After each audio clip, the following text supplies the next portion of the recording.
Próximo questionamento muito comum na net é: como tomar suplementos de forma correta? Primeira coisa que você, do ponto de vista de desempenho, não deve fazer com o suplemento é usar ele como um substituidor de refeição por comodidade. Comida é comida, suplemento é suplemento. O suplemento suplementa, a comida alimenta.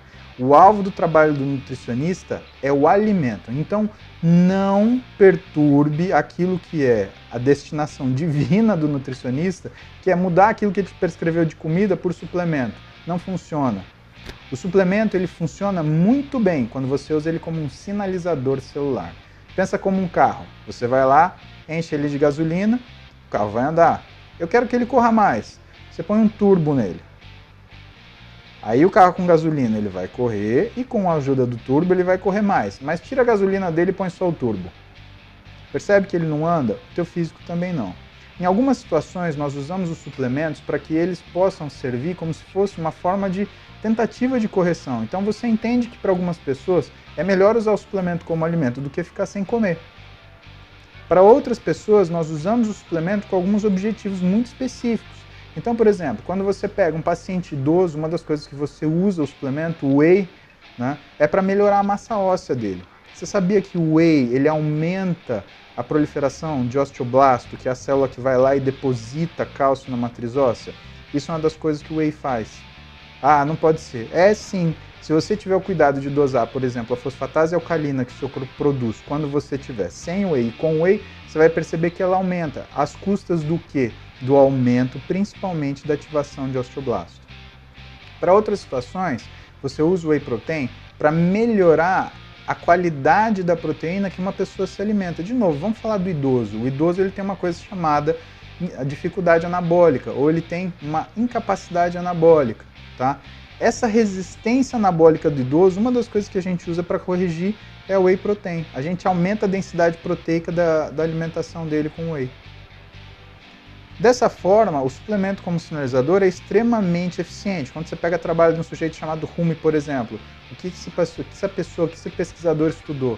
Estudou a capacidade que o whey tem quando usado a longo prazo, e aí a gente fala, o trabalho dele demorou 22 semanas. A partir da 21ª semana, existe uma inibição da liberação, uma inibição parcial de miostatina induzida pelo whey protein utilizado antes do exercício. Se você for para outros autores, se você for pensar, por exemplo, Alan Hayes e Paul Cribb, o que esses caras estudaram?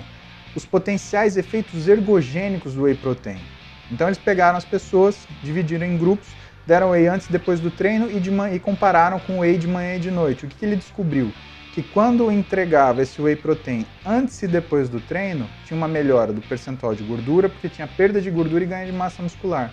Diferente do whey colocado nos extremos do dia, que até tinha ganho de massa muscular, mas tinha ganho de gordura junto. Ora, o que isso significa? Significa que o whey protein antes e depois do treino, ele faz uma ação muito diferente sobre o whey de manhã e de noite. Isso é o nutrient timing que a gente já falou.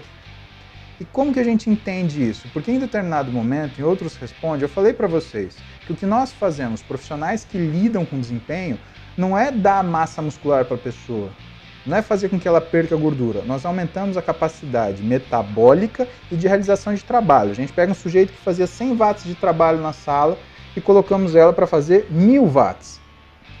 Nessa situação, chegando a 1000 watts, com técnicas de treinamento que aumentem a capacidade de realização de trabalho, aí o corpo ele ganha uma habilidade de realização de esforço que isso começa a mudar o corpo dele. Primeiro vem o trabalho, depois vem o físico. Então se você está ganhando capacidade física, calma, seu físico vai vir.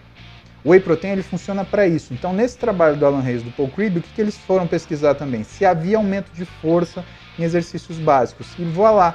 Foi isso que eles encontraram. Quando você usava o whey antes e depois do treino, o que você notava? Que aumentava-se a força do supino reto, do agachamento e do deadlift.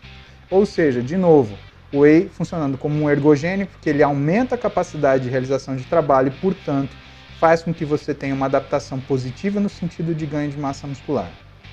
Dessa forma, vocês estão usando o suplemento de forma correta. Nós, profissionais, identificamos formas mais variadas do uso de suplementos alimentares, sejam eles quais forem. A glutamina, o BCAA, o whey protein, a caseína, tudo é uma ferramenta. Então, esqueçam generalizações. Não existe generalização. Não existe isso no mundo da medicina alopática, então se você for pegar, por exemplo, um anti-inflamatório, ele tem uma resposta diferente para cada pessoa que usa, tem gente que vai diminuir a dor, tem gente que não vai funcionar.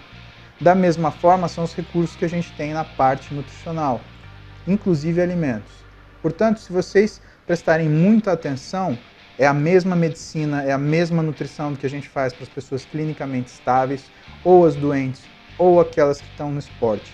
Existe a necessidade de um raciocínio clínico, existe uma necessidade de uma avaliação metódica, para aí você identificar sim se a ferramenta que você está utilizando é adequada para aquilo que você quer.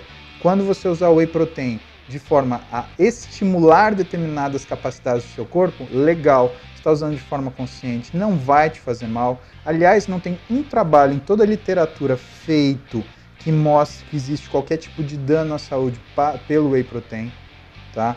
Nada feito em vivo, em grupo controlado de valor, tá, pessoal? Estou falando em, assim, trabalho que é feito em ser humano, que é feito por revista de publicação boa, nível de evidência 1, tá? Que hoje a gente trabalha com medicina baseada em evidência. A gente não tem mais o direito de ter simplesmente eu acho que uma opinião, porque não é assim, tá?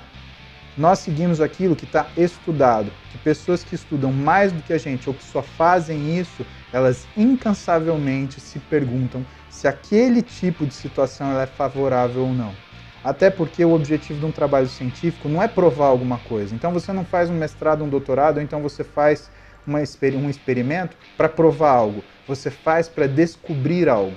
Nós, em essência, somos defensores da verdade e não produtores de verdades. Isso é muito diferente. O defensor da verdade, ele chega às vezes num resultado que ele não gostou e ele publica mesmo assim. Sabe por quê? Porque a partir disso daqui, ele vai criar outras perguntas que são relevantes para chegar no cerne na questão. O produtor de verdades, não. O produtor de verdades, ele na realidade, ele acaba fazendo um discurso que é para inflar o seu ego e que causa mais desinformação do que informação. Isso joga a ciência para trás, porque perguntas erradas são feitas a partir de resultados que são errados. Ou mais que isso, mesmo que perguntas certas forem feitas a partir desses resultados, a chance delas chegarem a um resultado positivo é muito pequena. Estamos entendidos?